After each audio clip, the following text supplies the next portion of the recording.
Assalamualaikum warahmatullahi wabarakatuh. Selamat pagi Ananda semua. Baiklah Ananda, pada pagi ini kita kembali belajar geografi tentang tata surya dan pembentukan bumi sebagai ruang kehidupan.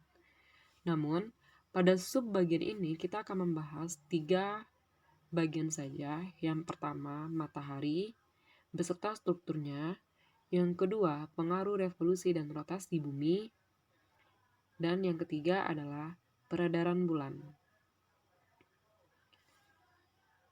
Nah, kepada Ananda semua, Ibu harapkan untuk benar-benar menyaksikan video pembelajaran ini ya.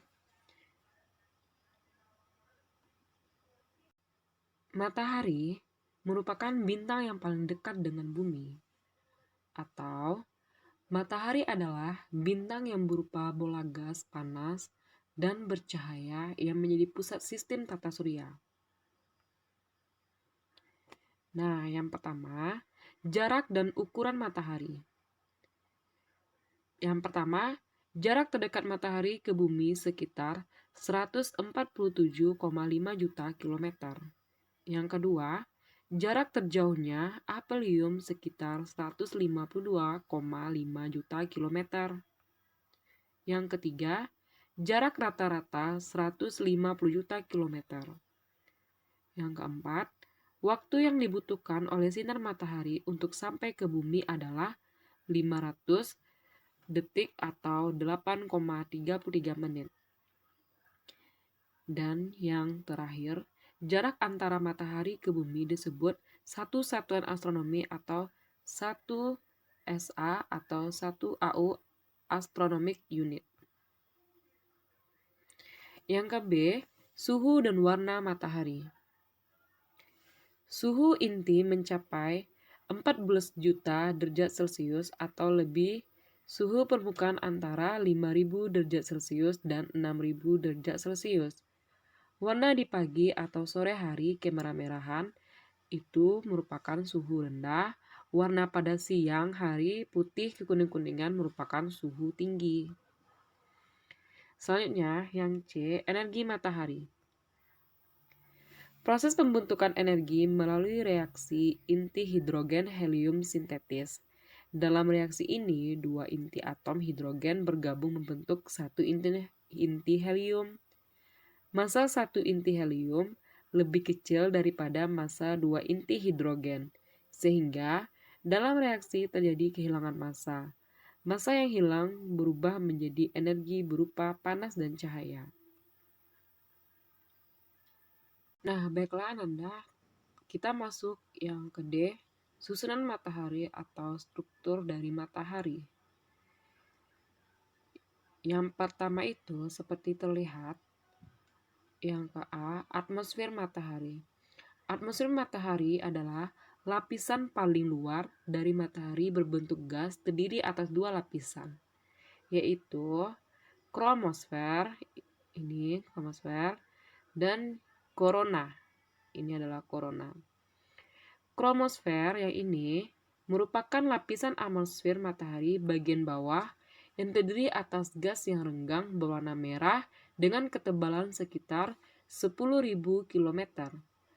Lapisan gas ini merupakan lapisan yang paling dinamis karena seringkali muncul tonjolan cahaya berbentuk lidah api yang memancar sampai ketinggian lebih dari 200.000 km, yang disebut juga dengan protuberanus. Korona adalah lapisan atmosfer matahari bagian atas terdiri atas gas yang sangat renggang dan berwarna putih atau kuning kebiru-biruan, serta memiliki ketebalan mencapai ribuan kilometer. Sedangkan untuk kromosfer, dalam keadaan normal tidak dapat terlihat jelas dari bumi karena tingkat sinar terangnya lebih rendah dari lapisan permukaan matahari. Atmosfer matahari, kromosfer korona ini dapat terlihat jelas jika bulatan matahari tertutup oleh bulatan bulan pada saat terjadi gerhana matahari total. Selanjutnya adalah yang kedua, fotosfer matahari. Fotosfer matahari. merupakan lapisan berupa bulatan berwarna perak ke kuning-kuningan yang terdiri atas gas padat yang bersuhu tinggi. Pada fotosfer, matahari terlihat adanya bintik atau noda hitam yang berdiameter sekitar 300.000 km.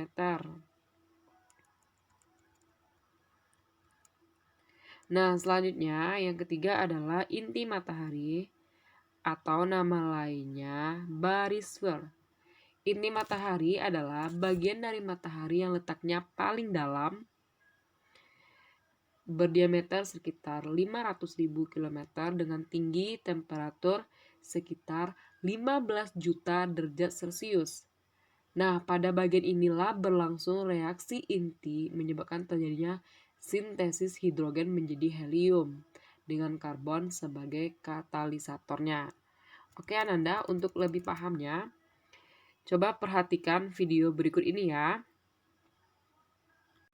Nah, Ananda, itu merupakan ulasan sedikit tentang matahari dan strukturnya ya. Selanjutnya kita masuk ke rotasi dan revolusi bumi beserta akibatnya. Sebelumnya, tolong perhatikan video berikut ini ya. Ini adalah ulasan tentang rotasi dan revolusi bumi. Selamat menyaksikan.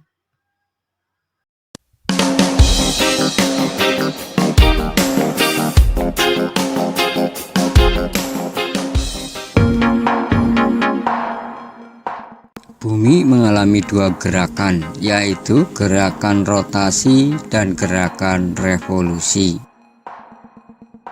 Rotasi bumi adalah gerakan bumi berputar pada porosnya. Waktu yang dibutuhkan bumi untuk berputar pada porosnya disebut dengan kala rotasi bumi. Kala rotasi bumi yaitu 23 jam 56 menit dan 4 detik. Nah, kala rotasi ini dikenal dengan 1 hari. Beberapa akibat rotasi bumi antara lain sebagai berikut. Yang pertama, terjadinya siang dan malam. Pada bagian bumi yang menghadap matahari akan mengalami siang, sedangkan pada bagian bumi yang membelakangi matahari akan mengalami malam hari. Yang kedua, adanya perbedaan waktu di berbagai daerah. Di Indonesia sendiri terdiri dari 3 daerah waktu, yaitu waktu Indonesia bagian barat, waktu Indonesia bagian tengah, dan waktu Indonesia bagian timur. Sedangkan dunia dibagi menjadi 24 wilayah waktu. Akibat yang ketiga adalah gerak semu harian matahari. Gerak semu harian matahari ditunjukkan oleh adanya matahari yang seolah-olah bergerak mengelilingi bumi. Padahal sebenarnya bumi yang bergerak mengelilingi matahari. Akibat yang keempat adalah pembelokan arah arus laut. Arah arus laut berbelok searah perputaran jam pada belahan bumi selatan. Sedangkan pada belahan bumi bagian utara, arah laut bergerak berbelok berlawanan dengan arah putaran jarum jam. Yang kelima, akibat rotasi bumi adalah perbedaan percepatan gravitasi bumi. Bentuk bumi pada kedua kutub adalah tepat dan mengembang di bagian khatulistiwa. Kondisi ini mengakibatkan percepatan gravitasi di daerah kutub yang lebih besar jika dibandingkan dengan di daerah khatulistiwa. Gerakan bumi yang kedua adalah revolusi. Revolusi bumi adalah gerakan bumi mengelilingi matahari sesuai garis edarnya. Waktu yang dibutuhkan bumi untuk mengelilingi matahari disebut kala revolusi. Kala revolusi bumi yaitu 365/4 hari. Biasanya dalam 1 tahun digenapkan menjadi 365 hari. Nah, kemudian sisanya ini dibulatkan atau dikumpulkan dalam 1 tahun yang dikenal dengan tahun kabisat. sehingga pada tahun kabisat jumlah hari pada bulan Februari adalah 29 hari. Beberapa akibat revolusi bumi antara lain sebagai berikut. Yang pertama, adanya perbedaan lama waktu siang dan malam. Di Indonesia, waktu siang dan malam hampir sama. Hal ini dikarenakan Indonesia terletak di daerah khatulistiwa. Sementara di daerah yang berada dekat dengan kutub, pada musim dingin waktu siang akan lebih singkat dari waktu malam. Kondisi sebaliknya terjadi pada musim panas.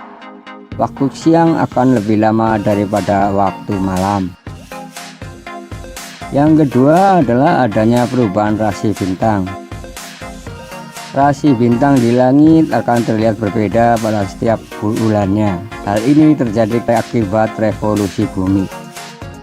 Rasi bintang yang terlihat di langit akan terlihat berbeda dari satu waktu ke waktu lainnya.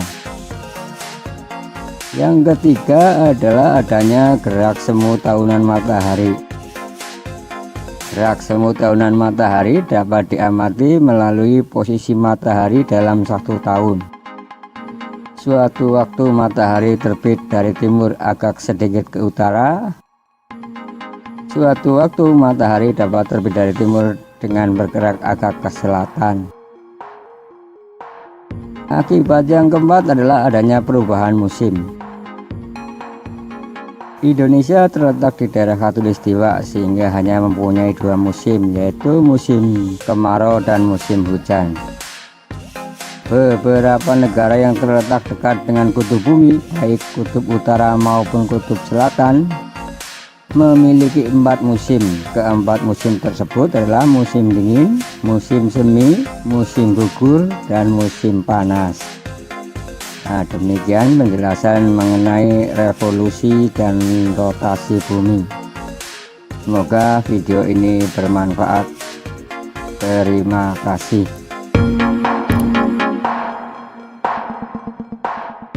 Nah, Ananda, selanjutnya kita akan membahas tentang fase-fase bulan atau peredaran bulan.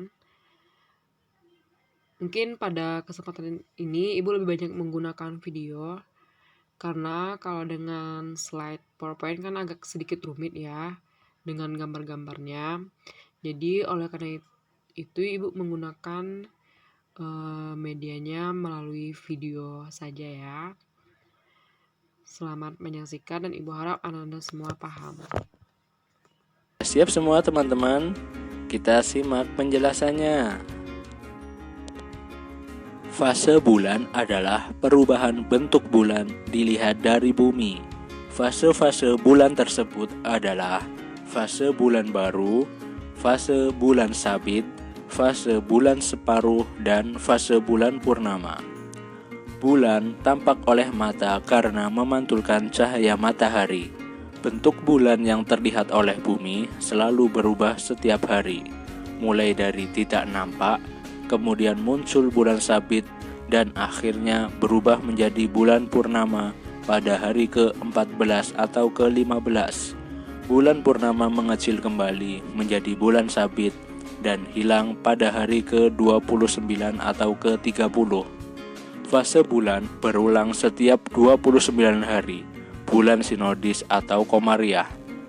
Oke, sekarang mari kita simak fase-fase bulan tersebut. Pada fase bulan baru, posisi bulan berada di antara bumi dan matahari. Sisi bulan yang gelap menghadap ke bumi, sehingga bulan tidak tampak. Seminggu kemudian, setelah bulan baru, bulan yang berbentuk sabit terlihat di langit barat sesudah matahari tenggelam. Sabitnya menjadi semakin lebar hari demi hari, hingga menjadi bulan separuh. Pada fase bulan separuh, separuh permukaan bulan menghadap bumi, dan hanya setengahnya yang terkena sinar matahari. Oleh karena itu, bulan hanya terlihat separuhnya saja. Seminggu setelah terbentuk bulan sabit atau 14 hari setelah bulan baru, bulan telah berpindah ke suatu titik. Pada posisi ini, bumi berada di antara bulan dan matahari. Seluruh sisi bulan yang terkena cahaya matahari akan terlihat. Inilah fase bulan purnama. Setelah bulan purnama, bulan mulai menyusut, melalui fase bulan separuh, dan akhirnya kembali ke fase bulan baru. Bulan separuh dikatakan mengembang bila kenampakan bulan semakin besar, dan bulan separuh dikatakan menyusut bila kenampakannya menciut atau menjadi lebih kecil. Demikian penjelasan dari fase-fase bulan. Semoga bisa bermanfaat. Terima kasih. Sampai berjumpa kembali pada video-video pembelajaran berikutnya. Assalamualaikum warahmatullahi wabarakatuh. Nah, baiklah Nanda. Sampai segitu pembelajaran kita pada pagi ini. Kalau ada Ananda yang tidak paham atau bingung, atau ada sesuatu yang ditanyakan, tanyakan saja, kita diskusi via grup saja ya. Kalau ada kata-kata yang salah, Ibu minta maaf. Ibu tutup dengan Assalamualaikum warahmatullahi wabarakatuh.